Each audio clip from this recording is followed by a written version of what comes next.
do povo de Deus, povo que tem uma esperança que não morrerá jamais. O mundo tem um ditado que a esperança é a última que morre, mas a nossa não morre. A nossa vai conosco. Cada dia que passa, ela deve aumentar. Todos encontraram Isaías 61, versículo 1 e 2. Diz assim a palavra de Deus: o Espírito do Senhor Deus está sobre mim, porque o Senhor me ungiu para pregar boas novas aos quebrantados, enviou-me a curar os quebrantados de coração, a proclamar libertação aos cativos e a pôr em liberdade os algemados, e a pregoar o ano aceitável do Senhor e o dia da vingança do nosso Deus, a consolar todos os que choram. Amém. Agora, lembre-se bem do versículo 2 que eu vou repetir para você. Lembre-se bem desse versículo, vamos comparar o outro texto. E apregoar o ano aceitável do Senhor e o dia da vingança do nosso Deus, a consolar todos os que choram. Agora vamos para Lucas 4.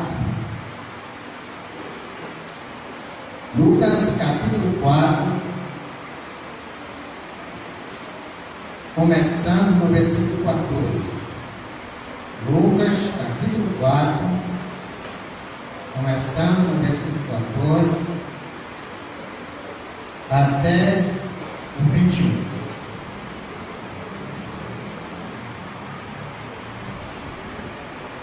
Agora você vai observar uma coisa aqui. Eu creio que você vai observar. Lucas capítulo 4, versículo 14, diz assim: então Jesus, no poder do Espírito, regressou para a Galiléia, e a sua fama correu por toda a circunvizinhança, e ensinava nas sinagogas, sendo glorificado por todos. Indo para Nazaré, onde fora criado, entrou um sábado na sinagoga, segundo o seu costume, e levantou-se para ler. Então lhe deram o livro do profeta Isaías, e abrindo o livro, achou o lugar onde estava escrito: o Espírito do Senhor está sobre mim, pelo que me ungiu para evangelizar os pobres, enviou-me para proclamar libertação aos cativos e restauração da vista aos cegos, para pôr em liberdade os oprimidos, e apregoar o ano aceitável do Senhor.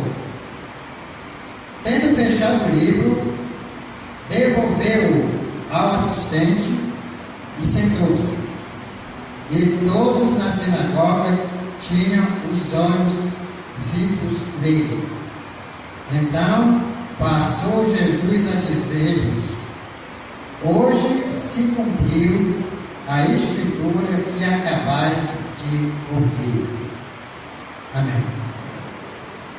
Senhor Deus, nós nesse momento vamos te pedir, Senhor, mais uma vez, agora um pedido especial para que o Senhor use cada um de nós, use eu como instrumento da tua palavra, e também use todos que aqui estão, Senhor, para que possam compreender e aprender lições grandiosas para o nosso viver aqui nesse mundo. Deus Pai, a tua palavra que foi lida no Antigo Testamento e no Novo, para que possamos juntar as duas passagens correlatas e assim compreendermos a tua vontade para nossas vidas. Deus Pai, nós oramos e agradecemos no nome de Jesus. Amém.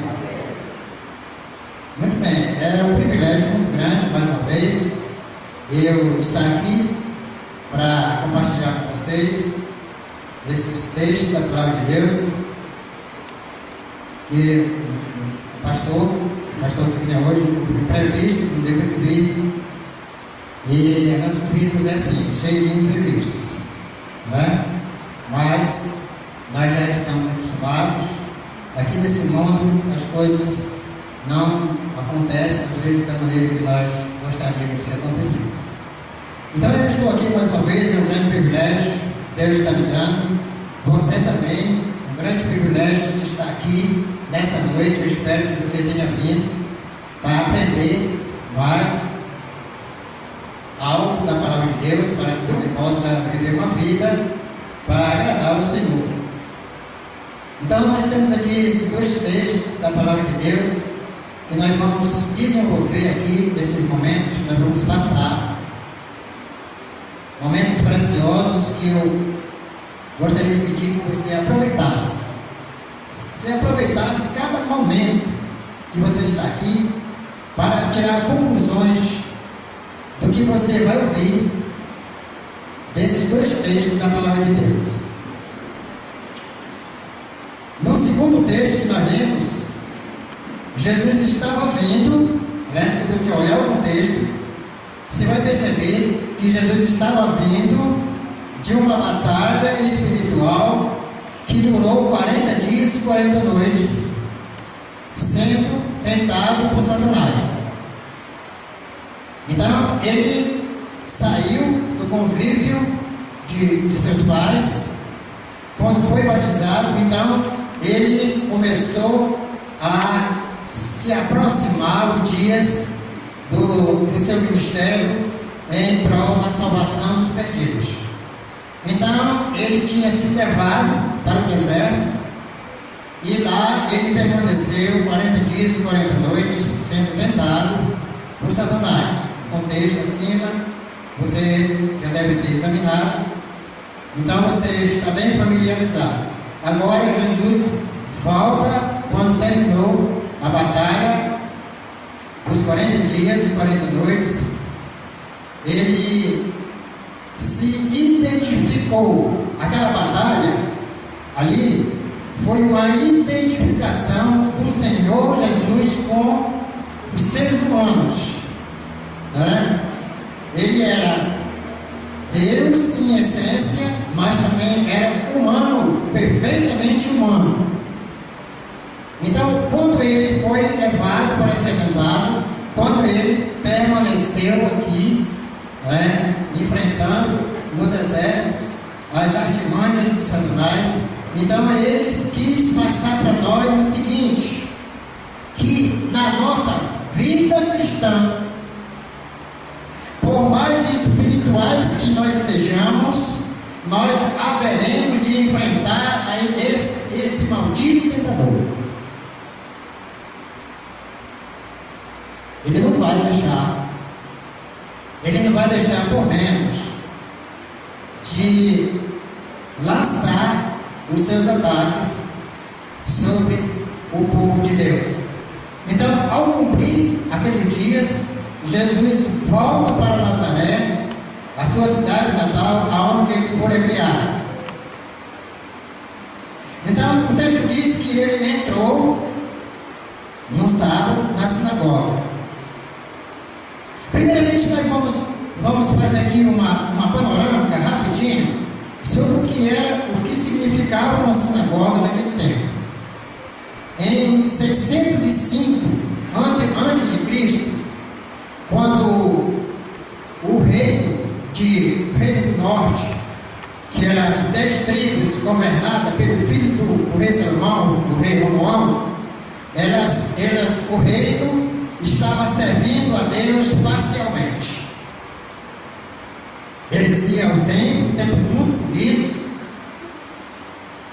mas eles também praticavam idolatria. Era uma obediência parcial.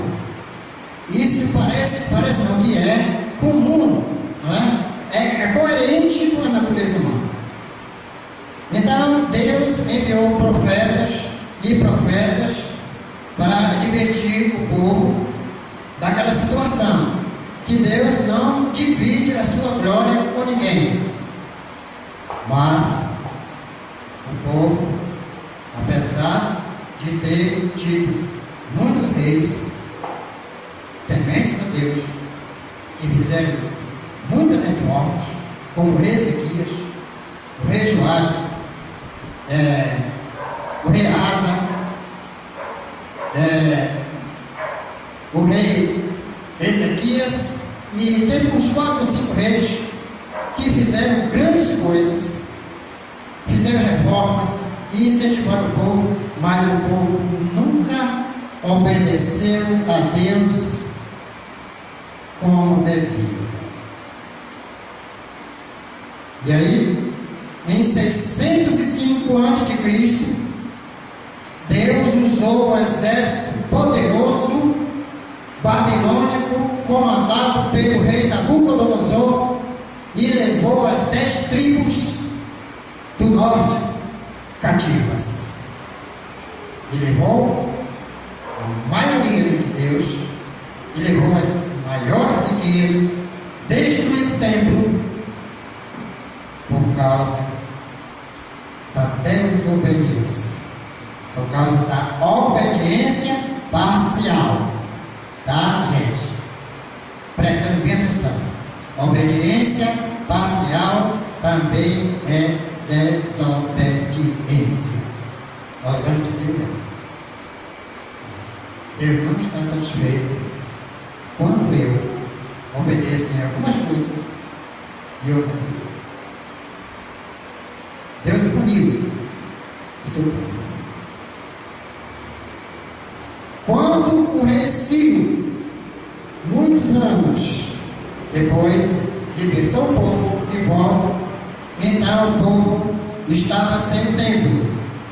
Então, o povo que ficou começou a construir as sinagogas. Elas eram muito importantes, porque os judeus não tinham, os judeus que ficaram em Jerusalém não tinha templo, então eles começaram a construir as sinagogas para se reunir, para adorar o Senhor. Sempre sobra algum remanescente, né? Sempre sobra.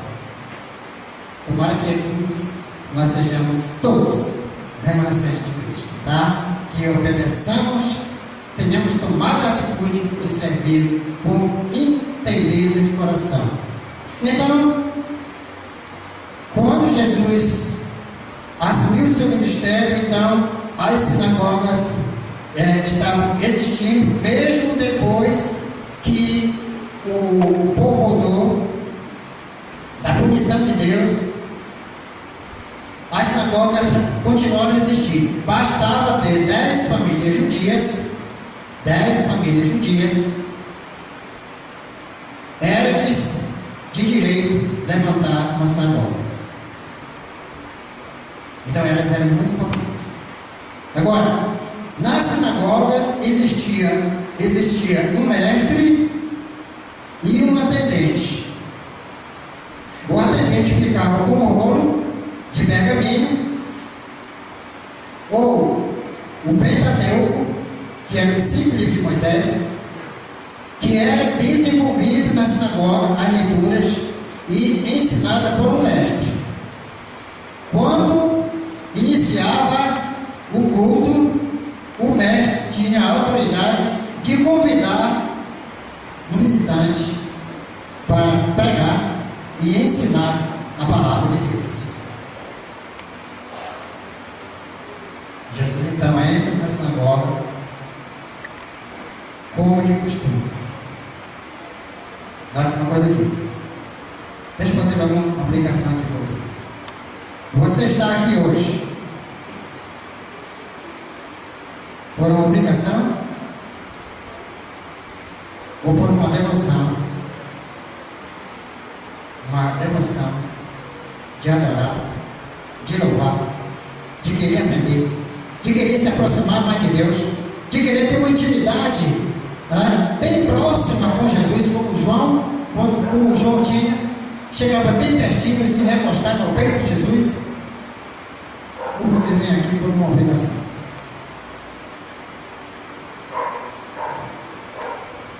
A frase aqui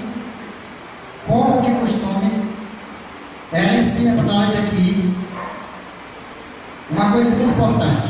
Certamente Maria e José levaram Jesus Cristo desde pequeno nas sinagogas, porque era costume de eles fazerem isso. E Jesus Cristo estava acostumado, ele frequentava a sinagoga assiduamente. Essa frase, segundo o seu costume, foi extraído do texto hebraico que significa zelar por um compromisso de adoração real a Deus. Segundo o seu costume, foi tirado do texto hebraico que significa isso. Manter um compromisso ou zelar um compromisso firme e verdadeiro em adoração a Deus. Então, Jesus Cristo chegou naquela sinagoga e o mestre entregou o livro, o rolo onde estava escrito o Antigo Testamento, os 5 livros de Gênesis até Deuteronômio. Agora note uma coisa aqui. Jesus Cristo, ele leu parte, ele leu o versículo que cumpriu a profecia de Isaías, o versículo 1 e o versículo 2, somente a parte A. Ele interrompeu aqui 2 frases que o profeta Isaías tinha profetizado. Por que o Senhor Jesus Cristo interrompeu a leitura aqui?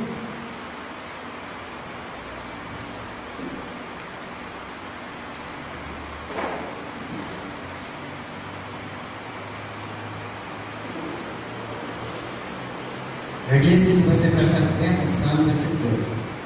Ele leu: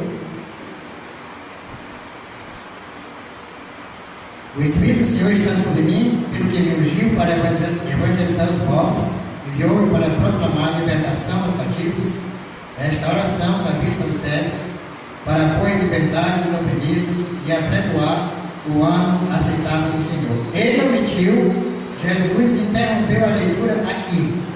Apregoar o ano aceitável do Senhor, a parte A, e ele interrompeu o dia da vingança do nosso Deus e a consolar todos os que choram. Já viu aqui? Ele leu aqui a profecia, uma parte, somente uma parte da profecia. Por que então Jesus interrompeu essa parte aqui? O dia da vingança do nosso Deus e a consolar todos os que choram. Então, ali na sinagoga já tinha passado muitos mestres, muitos mestres que ensinavam a palavra de Deus. E naquela sinagoga ali de Nazaré, que segundo a história, diz que não era uma sinagoga que assim muito desenvolvida, não, sabe? Era uma sinagoga humilde. Só que ali já tinha passado muitos mestres ensinando a palavra de Deus e ninguém sabia, calculava quem estava ali naquela noite. Então Jesus Cristo parou aqui, interrompeu 2 frases aqui: o dia da vingança do nosso Deus e a consolar todos os que choram. Fechou o livro, devolveu o assistente, e todos na sinagoga tinham os olhos fitos dele. Então Jesus Cristo passou a dizer: hoje se cumpriu a escritura que acabais de ouvir. Na sinagoga estava ali o mestre divino por excelência. Estava ali o Senhor Jesus, o Senhor Deus. Então ele começou a pregar e disse: hoje se cumpriu as Escrituras que acabais de ouvir. Então, se você for prestar atenção, por que Jesus entrava naquela sinagoga de Nazaré? Jesus era um homem humilde. A sinagoga, como eu já percebi já pelas histórias, ela deixava a desejar, era simples. Mas o mestre que estava lá era o Deus por excelência, era o pregador por excelência. Eu quero fazer uma aplicação aqui para você. Você sabia que hoje muitas pessoas elas só se sentem bem se estiver num local, um local muito apropriado, se estiver com um pregador com um terno bem caro, se for um bacharel em teologia que esteja pregando, se for um templo com ar-condicionado, se não for, a pessoa não se sente bem. Vai uma vez por outra, aí fica indo uma, aí vai outra, mas não se sente muito bem. Gente, isso é uma boa aplicação para nós.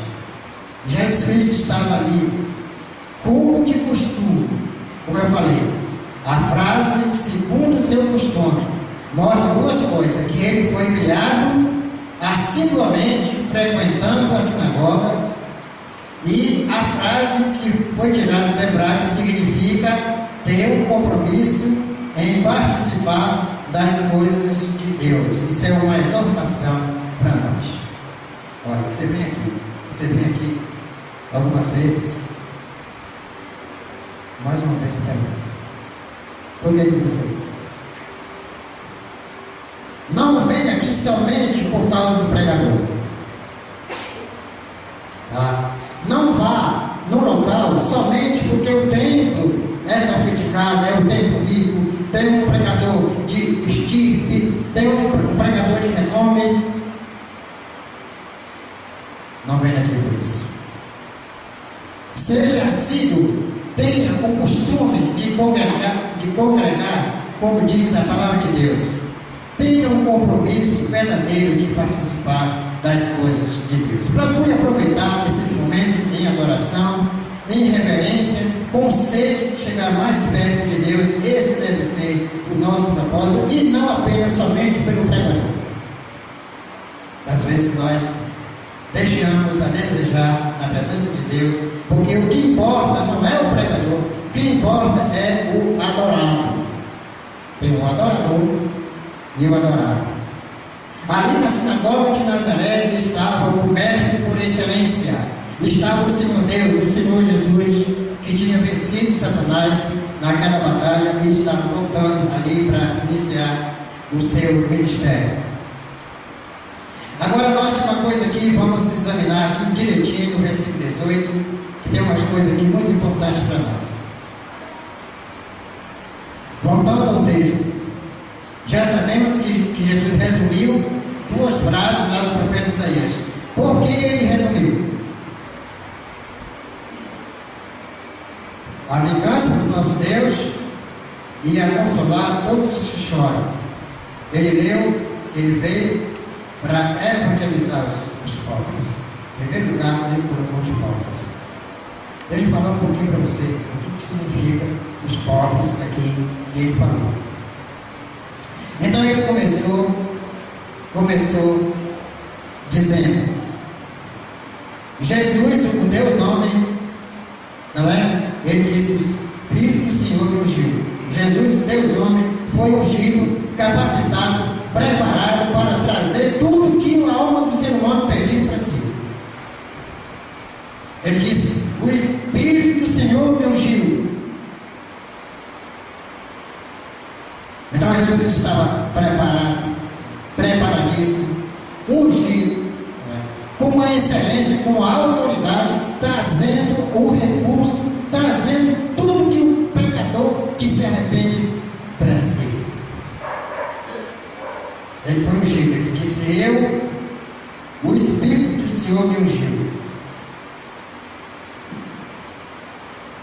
E ele começa usando aqui esse versículo 18 com um substantivo qualificativo: pobres. Ele veio para evangelizar os pobres. Deixa eu falar para você aqui um pouquinho o que significa essa palavra, esse substantivo qualificativo de pobres. Ou seja, as pessoas de espírito humilde e quebrantado. Isaías disse que ele veio, não é? Para, se eu voltar para você, ungiu para pregar as boas novas aos quebrantados, os quebrantados de coração, e impor liberdade os algemados, os quebrantados de coração. Deixa eu falar aqui para você uma coisa. Pobres aqui, quando ele diz, eu vim para evangelizar os pobres. Pobres não significa mendigo. Pobres aqui simboliza os pobres de espírito altivo, os pobres de espírito exaltado, os pobres que não são soberbos, porque existe pobre que tem o espírito rebelde, o espírito altivo, que não crê na palavra de Deus. Em Mateus capítulo 5 ele disse: bem-aventurados os pobres, novamente, porque deles é o reino dos céus. Pobres não porque é mendigo, não porque não tem um bom emprego, porque não tem uma classificação social, não nasceu no berço de ouro, não tem diplomas. Não é isso. Pobres, que Cristo quis dizer, foi aqueles que são humildes, aqueles que se quebrantam diante da palavra de Deus. Esses são os pobres que ele veio pregar o Evangelho. E se você prestar atenção, durante o tempo em que Jesus Cristo pregou o seu Evangelho, aproximadamente 3 anos, poucas pessoas ricas aderiram aos seus ensinos. Poucas pessoas. Mas isso não significa que o rico está condenado. Não. Tem rico que é pobre de espírito, ou seja, que se quebranta diante da palavra de Deus. E tem pobre que é altivo de espírito. Então, as pessoas que se quebrantam, que creem, que admite que é perdida, que se arrepende, que dão uma disposição para abandonar o pecado, essas são pobres de espírito. Pobres de espírito orgulhoso, pobre de espírito altivo, pobre de espírito soberbo. Essas pessoas eram o reino dos céus. Então foi por esse tipo que falou, esse tipo de pobre. Ele não estava dizendo que é o mendigo que está lá na rua, não. Porque tem mendigo que é rebelde.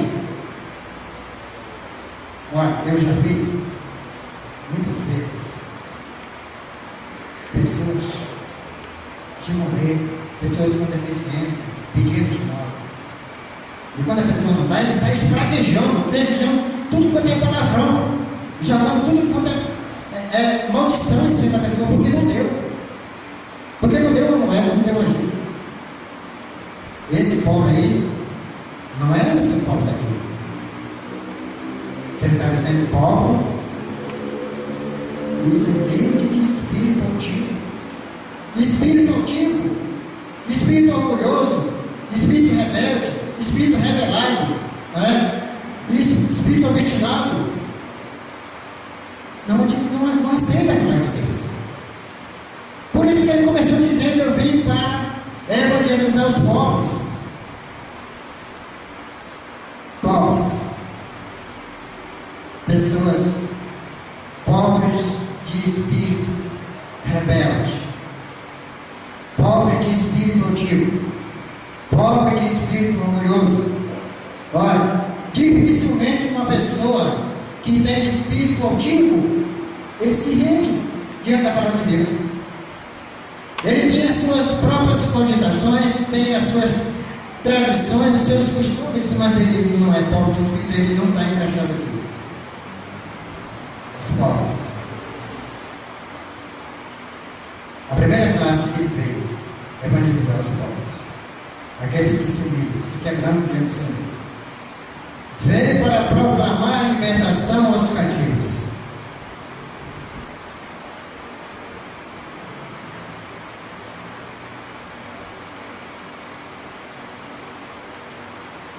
Essa palavra cativo aqui, deixa eu ver, procurar aqui que eu botei aqui. Na época em que Jesus pregou, já no fim do seu ministério, aparecem algumas pessoas ricas. Eu conferi 2 pessoas, mas eu não estou dizendo aqui que os ricos não aceitam para aqueles. Eu disse que tem ricos, mas que são pobres de espírito. Não é? São pobres de espírito, que creem que se quebrando diante da palavra de Deus. Mas poucos ricos seguiram Jesus. Deixa eu lembrar aqui para você de 2. O doutor Nicodemos e José de Arimateia. Lembram por que a palavra de Deus só falou nesses 2 homens? E algumas mulheres também que custearam o ministério de Jesus e seus discípulos. José de Arimateia, que cedeu o seu túmulo novo para o sepultamento de Jesus, e o doutor Nicodemos, que teve a coragem de falar com Herodes para tirar o corpo de Jesus, tirar da cruz, para fazer o sepultamento. Então, meus amigos, por isso que Jesus Cristo citou aqui essa passagem.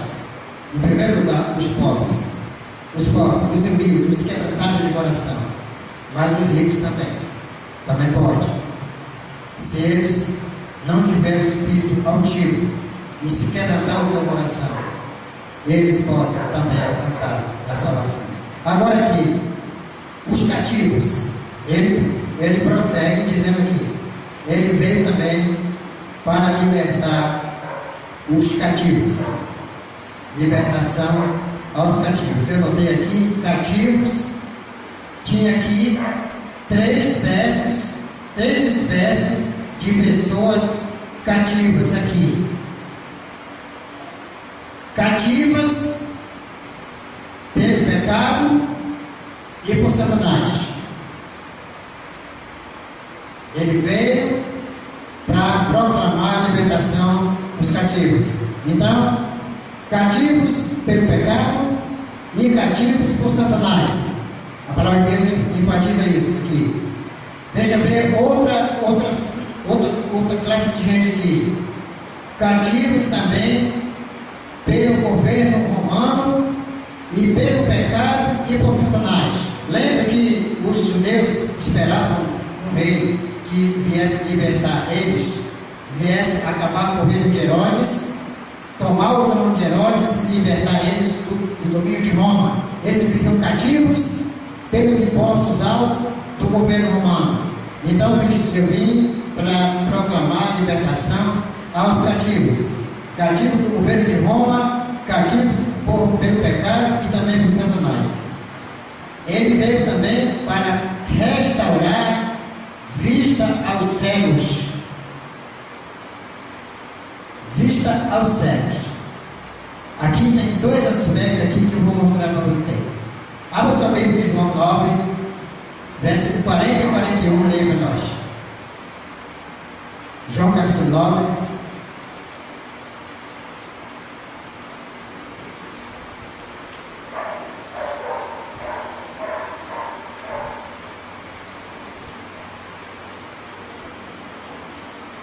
Versículo 9, João 9, 40 e 41.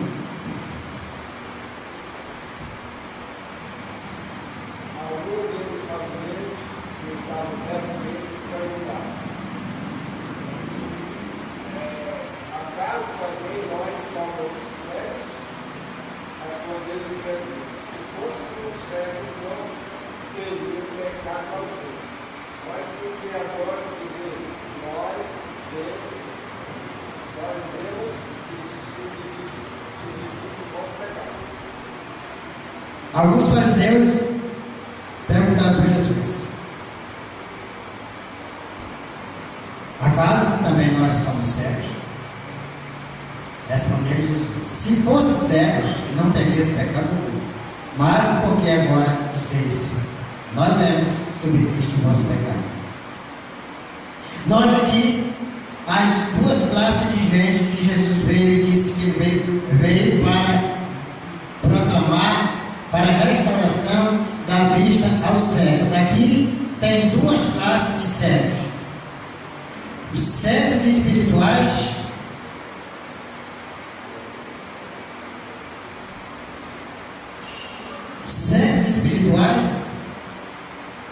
são aqueles que veem, que ouvem, que frequentam, que conhecem a palavra de Deus, mas não admite, não se dispõe a mudar de vida, não acredita, não é?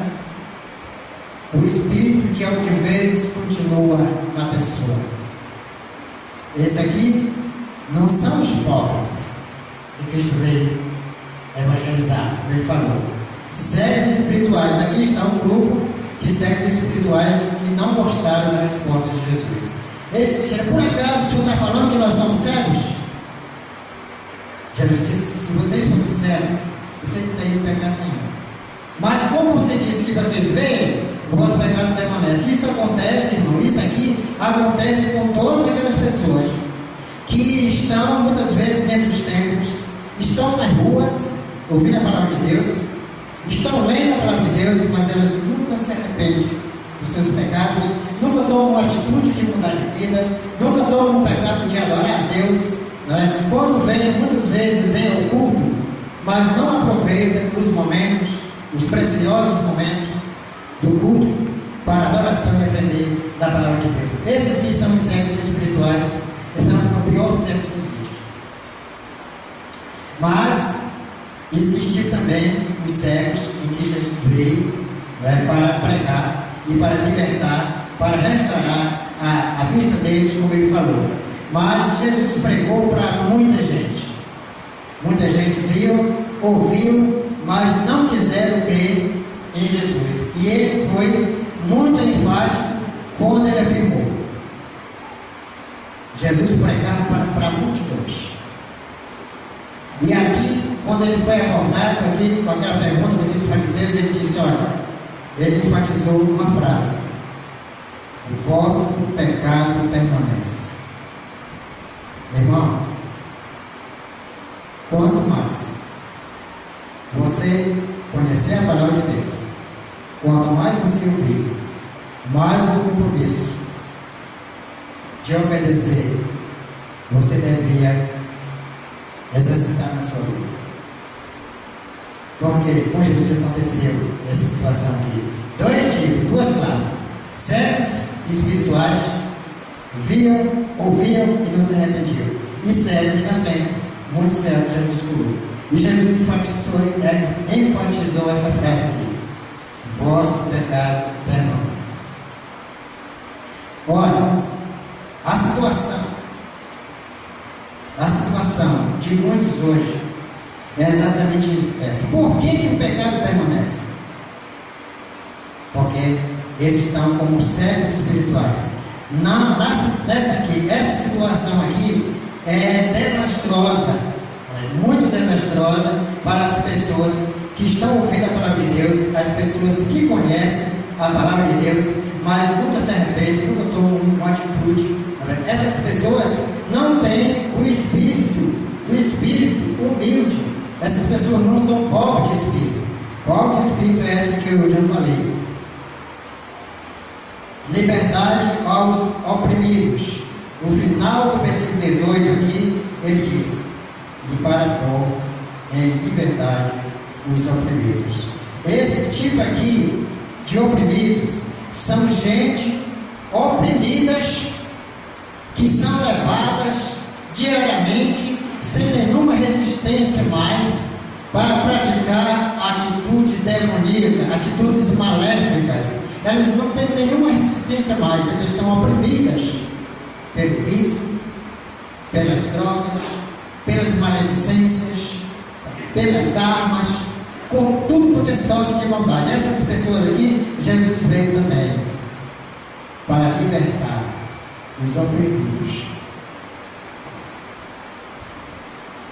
Lamentavelmente, nós estamos vivendo uma época que tem muita gente oprimida. Mas por quê? Porque elas se fizeram de servos espirituais.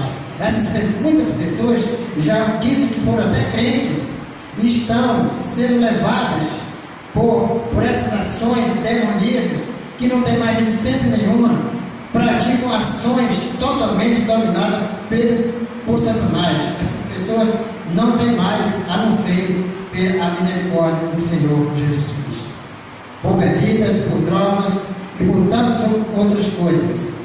É um sistema dominante e oprimidor.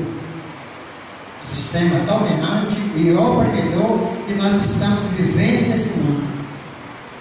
Ainda há pouco, uma jovem disse que ela foi assaltada. Meu irmão, tem gente que já fez profissão. Só Deus pode livrar eu e você nesse mundo de gente oprimida, gente que não quer nada com Deus, gente que está precisando da misericórdia e do amor de Jesus Cristo. Só nós podemos fazer isso. Jesus está apto para tudo isso, para libertar, para proclamar liberdade, para libertar os oprimidos. Toda sorte de pecados o necessário é que você, ou qualquer pessoa, tenha um espírito pobre, de espírito rebelde, de espírito altivo. Esse tempo aqui, Jesus disse aqui, o ano aceitável do Senhor. Apregoar o ano aceitável do Senhor. Foi a profecia de Isaías, o versículo 2, ele leu somente a parte A, e o versículo 20 diz que ele fechou o livro e devolveu ao assistente. O tempo aceitável do Senhor. Esse tempo é hoje. O sacrifício da cruz de Cristo substituiu a maldição da lei. Ele não continuou a leitura da parte C, da parte B do versículo 2 de Isaías, porque quando ele veio, o povo não admitiu, a maioria usou a vida de incredulidade, permaneceu na incredulidade. Então Deus suspendeu o reino, interrompeu o final da leitura da profecia de Isaías, e ele disse: hoje é o tempo aceitável do Senhor. E ele deixou aqui as duas frases: a vingança do nosso Deus e a consolação de todos os que choram. Então o sacrifício de Jesus Cristo substituiu a maldição da lei, e a longanimidade de Jesus quer alcançar hoje todos aqueles que se voltarem para Deus. Não esperem a vingança do nosso Deus. Ele deixou aqui o final da leitura.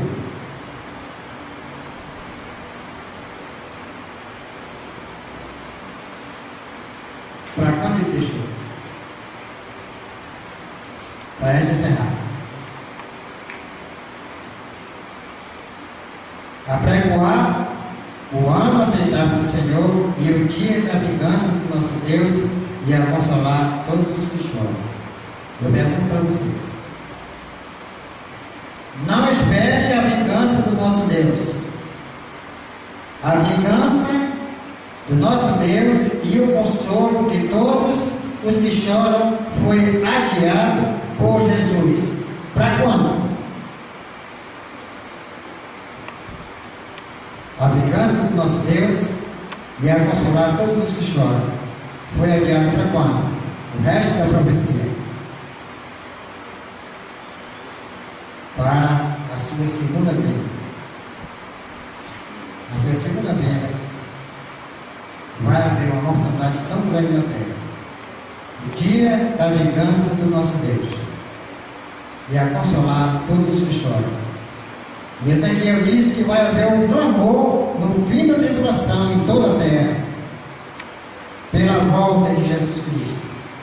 É quando ele vem se vingar dos inimigos. A profecia de Isaías vai se cumprir totalmente no capítulo 61, versículo 1 e 2. Ele vem para a vingança do nosso Deus e a consolar todos os que choram. Foi adiado por Jesus.